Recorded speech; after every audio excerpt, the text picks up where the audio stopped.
ভিতরের চোখ কখন চিন্তা হবে ভাই? হিংসা করলে চিন্তা হবে? পরশ্রী কাতরতায় চিন্তা হবে? কিবত তহমত অপবাদ দিলে হবে? মনে অহংকার থাকলে হবে? হবে না।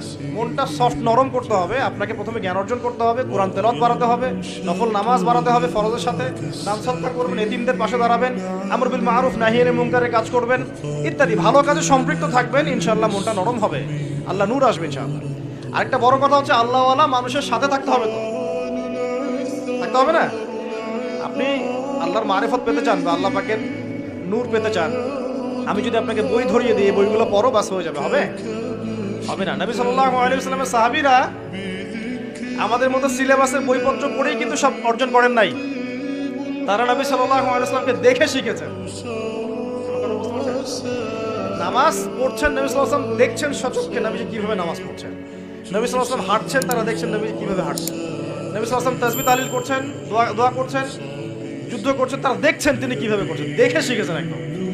তো আলেম ওলামার কাছে আসতে হবে না, শুধু বই পড়ে সব হবে না ভাই।